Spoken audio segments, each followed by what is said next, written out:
What if I told you that showing a simple symbol in Germany could land you in prison for 3 years?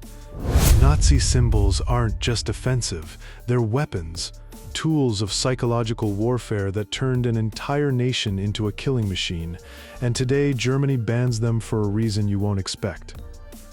In modern Germany, displaying Nazi symbols carries up to 3 years imprisonment. Over 1,200 prosecutions happen every single year. That's more than 3 arrests per day. But here's what nobody tells you. These symbols didn't start as evil. They were stolen. The swastika, the most recognizable Nazi symbol, but 5,000 years before Hitler was born, it represented life, prosperity, and good fortune across Asia, Europe, and the Americas. Hindu temples across India still display swastikas on their doorways. Buddhist monasteries carve them into prayer wheels. For billions of people, it's a sacred symbol that predates the Third Reich by millennia. So how did an ancient symbol of peace become the most hated image in human history? 1920, Munich, Germany. A failed art student named Adolf Hitler joins a tiny fringe political party with barely 50 members. They needed a symbol, something bold, something that would burn itself into people's minds. Hitler designed it himself. He spent weeks sketching variations. The swastika tilted 45 degrees, black symbol, white circle, blood-red background. Every element was deliberate psychological manipulation. Red attracted the communists. Black appealed to nationalists. The rotation gave it movement, energy, unstoppable force. It wasn't just a logo, it was a hypnotic trigger. Within 13 years, that symbol would be flying over every government building in Germany. Within 20 years, it would mark the uniforms of soldiers who murdered 11 million people. The SS bolts, 2 lightning strikes side by side, stands for Schutzstaffel, protection squadron. But these weren't protectors, they were executioners. The SS ran the concentration camps. They operated the gas chambers. They conducted the medical experiments. When you see those lightning bolts, you're looking at the symbol worn by the men who industrialized genocide. The symbol itself comes from ancient Germanic runes, the Sig rune, meaning victory or sun. The Nazis loved appropriating ancient European symbols, made them feel connected to mythical warrior ancestors. Today, wearing SS bolts in Germany gets you arrested immediately. But walk through certain American neighborhoods, and you'll see them tattooed on people who have no idea what those symbols actually represent. Then there's the eagle, the Reichsadler. Every fascist regime needs an eagle. Rome had one, America has one, but the Nazi eagle was different. It clutched the swastika in its talons. Wings spread wide, head turned to the side, ready to strike. It appeared on every Nazi building, every uniform, every piece of propaganda. The psychological effect was deliberate. Eagles represent dominance, predatory power, imperial authority. You weren't just seeing a government symbol, you were seeing a predator claiming you as prey. But Nazi symbols went deeper than eagles and swastikas. They created an entire coded visual language that spoke directly to the subconscious.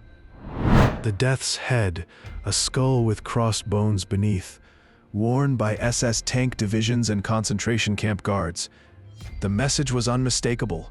We are death incarnate. Ironically, the skull and crossbones wasn't invented by the Nazis either. Prussian hussars wore it in the 1700s. Pirates used it. Even the British military had skull insignias, but the Nazis perfected using it as psychological warfare. When concentration camp prisoners saw that skull on a guard's cap, they knew exactly what it meant. No mercy, no humanity, just death. The Nazi salute. The stiff right arm thrust forward and upward. Originated in ancient Rome, popularized by Italian fascists, perfected by the Third Reich. Except here's the thing, Romans probably never used that salute. It was invented by 19th century artists painting romantic historical scenes. The Nazis adopted a Hollywood myth and turned it into law. By 1933, Every German was required to give the salute. School children started classes with it. Workers greeted bosses with it. It replaced handshakes, waves, every normal human greeting. Refused to salute, you were marked as an enemy. Your neighbors reported you. You lost your job. Your children were questioned. One simple gesture became a loyalty test that destroyed thousands of lives. The double lightning bolt. The SS runes, Siegrunen in German. Two symbols borrowed from ancient Norse mythology, twisted into the most feared emblem in Nazi Germany. Heinrich Himmler chose these runes deliberately. In ancient Germanic tribes, the Sowilo rune represented the sun, victory, success. Himmler doubled it, creating an emblem of unstoppable power.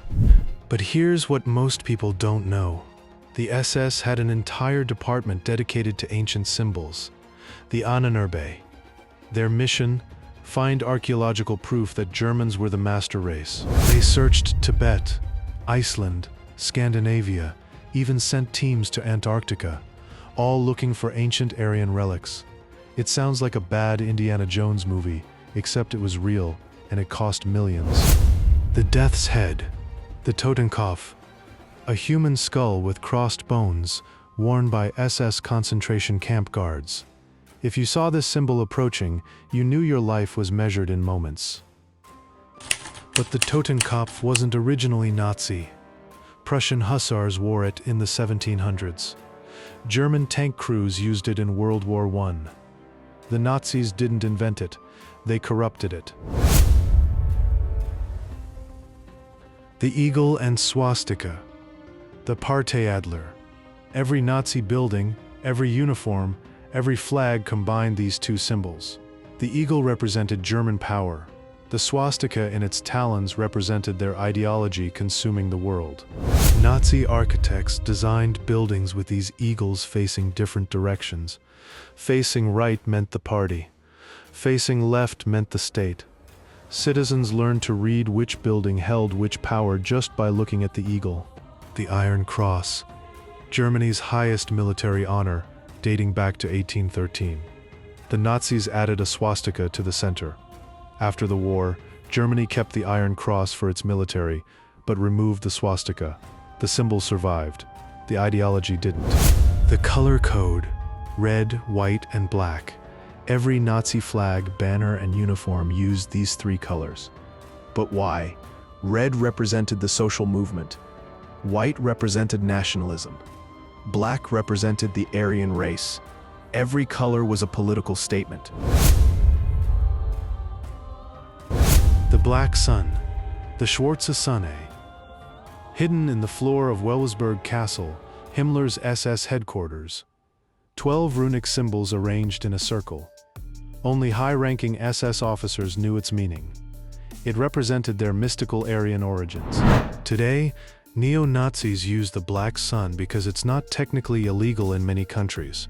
No swastikas, no obvious Nazi symbols, just a geometric pattern that only insiders recognize. The hate adapts. The wolf's angle, the wolf's hook, originally a medieval hunting trap symbol. The Nazis used it for multiple SS divisions. After the war, Germany banned it. But in 2014, it reappeared on the uniforms of a Ukrainian military unit, sparking international controversy. The most chilling part? Many Nazi symbols are still legal in parts of the world. The United States protects them as free speech. Russia banned them, then uses the accusation of Nazism to justify invasions. The symbols became weapons in a new kind of war. Germany made a choice.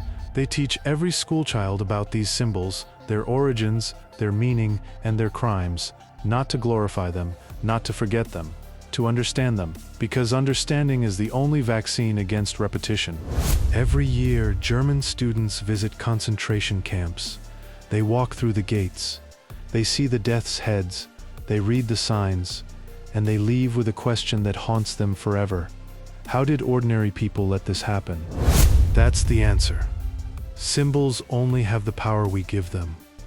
A swastika is just geometry. The salute is just an arm. The eagle is just a bird. What made them evil wasn't the shapes. It was the choices millions of people made to follow them. So when you see these symbols spray-painted on walls, waved at rallies, or hidden in online posts, remember, they're not just symbols, they're an invitation. An invitation to hate, to divide, to dehumanize. And the only way to fight them is to recognize them, understand them, and refuse the invitation. Every single time.